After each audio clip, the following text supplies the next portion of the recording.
I want to tell you about a guy named Daryl. And I want to tell you about Daryl's family. See, growing up, Daryl was a typical farmer's kid with two sisters, and Daryl's mom and dad both came from very humble beginnings, but they loved life, they loved their family, and they loved Jesus as well. And even though they had very little, from the time that they were married, Don and Joyce were very generous with the little that they had, and seemingly God began to bless Don and Joyce. Their little farming operation, it grew, and the more the business would grow, the more generous Don and Joyce became. And Don and Joyce were always focused on others, so much so that at one time Don actually took a piece of wood and he wrote in that wood the word others. And Don took that sign and he put it up above their door that led out to the garage, and he wanted it to be a reminder to his three kids, to he and Joyce, that everything was about others. It's not about them. And every time they went out the door, he wanted that to be a reminder to them. And then tragedy actually hit Don and Joyce and their family. At the age of 16, Daryl, their son, was diagnosed with a brain tumor. And Don and Joyce sought the best treatment for Daryl that they could find. They trusted God to heal their son. But after years of failed treatments and unanswered prayers, Don and Joyce found themselves in the midst of despair. That sense of hopelessness, is this ever going to change? And before fully giving in to this brain tumor, Don and Joyce invited a group of friends to come to meet in their garage in order to pray, in order to just plead to God to do a miracle in Daryl's life. And weekly, the group would actually meet, and they would just be crying out to God, saying, God, you've got to do something for us here, and do something for Daryl. And weeks went by, and then it was months, and the tumor never went away, and Daryl's ability to live and function just continued to deteriorate until he died at the age of 46 in 2007. I tell you that story, and you go, what a tragedy. I mean, it's such a tragedy. Here's a man whose quality of life was taken away from him. He dies at the age of 46. I mean, what good could come out of that? And here's a man and a woman who loved God, a mom and a dad who loved their son, who had dreams for their son. They had dreams for Daryl's life, and a man and a woman who were generous with their finances. They were good people. And they cried out to God, but Daryl's struggles never went away. He dies at the age of 46. You got to go, where's the beauty in that?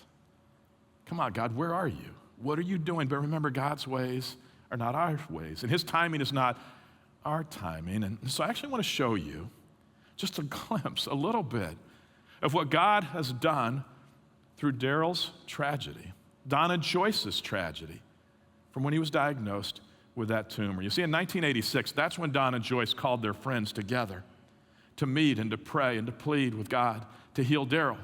And this little group of 35 to 40 people, when they were meeting together, at some point they said, why don't we just start a new church? But as they talked about it, they said, we don't want to be just any church. We want to be a church that's focused on introducing people to Jesus, because they believed the answer in the midst of tragedy was Jesus. And so we said, what if we introduced people to Jesus? That's the mission of our church, they said. And you would think that all churches are about introducing people to Jesus, but sadly they're not. Not all churches are focused on introducing people to Jesus, but this little group was, and so they actually called this new church Lancaster County Bible Church. And they were ambitious.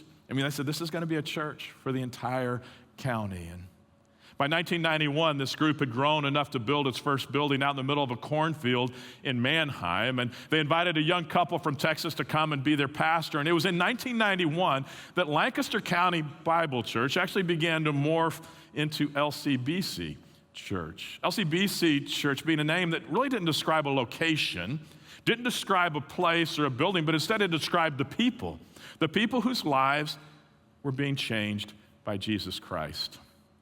1995, the group had grown to about 450 people, out of space in the little building that they had built, at least in the one gathering that they were having. And so they asked the question, are we done? Are we done introducing more people to Jesus? And the answer was a resounding, no, we're not finished, we're not done, and began adding more and more weekend gatherings. And by 2001, the group had grown to 1,200 people, and we were out of space. And again, we had to ask the question, are we done introducing people to Jesus? And once again, the answer was no, we are not done. It's about that same time that there was a movie clip from the movie The Titanic that really impacted our church. In this particular scene and clip from the movie, the ship, the Titanic, is actually sunk.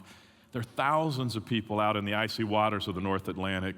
And the interesting thing was there was plenty of room in half-filled lifeboats further out into the water, but those already in the lifeboats, they didn't want to take the risk of coming back to save those that were still in the water. And as we watched that clip, it was in that moment that we began to describe ourselves as a church that was a lifeboat, not a cruise ship. And we made the decision that we would never be a church that was more concerned about the comfort of those inside the lifeboat, but actually we said we're going to be concerned for those that are still in the water, those that still need rescue. And we made the determination at that point that we were going to be a church that focuses on others. Adopting Don's little sign of others and saying, this is what it's about. It's about others.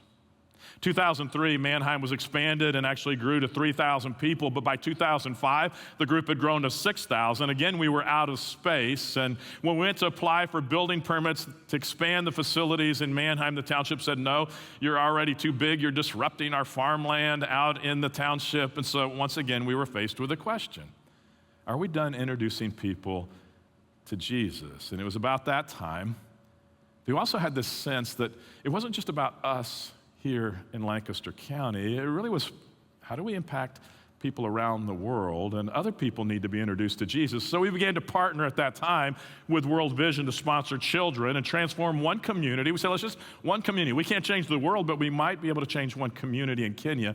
It was the community of Sukuru. In 2007, we said, okay, if we can't expand Mannheim, what if we open up new campuses? And so our second campus was actually launched in a school in Harrisburg. Our third location came in 2010 to Lancaster City, and right about that same time, I think it was actually 2011, there was one memorable weekend that occurred around LCBC when we had one song that we used, that we sang. We didn't sing it, but it was sung, and it just memorized most people. At the same time, it drove people away from LCBC. And if you were here in 2011, you might remember it. It sounded like this.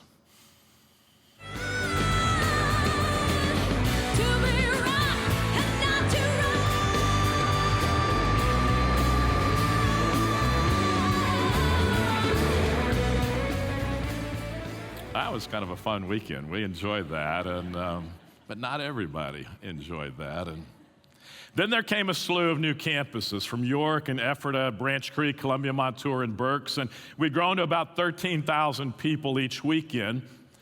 2015, we began to sense that we weren't done introducing people to Jesus, and we actually had this sense that God was challenging us to say, what if we made it our goal to impact the whole state of Pennsylvania? But it wasn't really just about LCBC Church impacting the state. It really was about how do we work with other like-minded churches and together share best practices and work together to impact our state with the good news of Jesus Christ. And then came Waynesboro and Hazleton and Hanover. 2018, it was Cole Township and West Shore came along. And 2018 is when we started putting our gatherings online, never dreaming how important that would become less than 2 years later.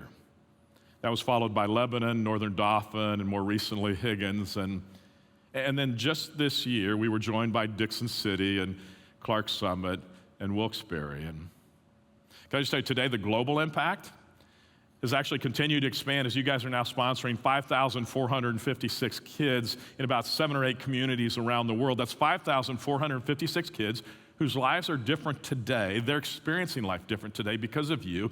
Their lives will be different for eternity because of you, and I think that's an amazing thing. And now when we combine our online with in-person gatherings, September we actually averaged 19,325 people each and every weekend. And I go, that's an amazing thing.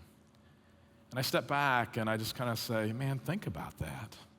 Thousands of lives across Pennsylvania are being changed. Thousands of lives around the world are being changed. I trace it all the way back to one boy named Daryl, who faced tragedy in his life.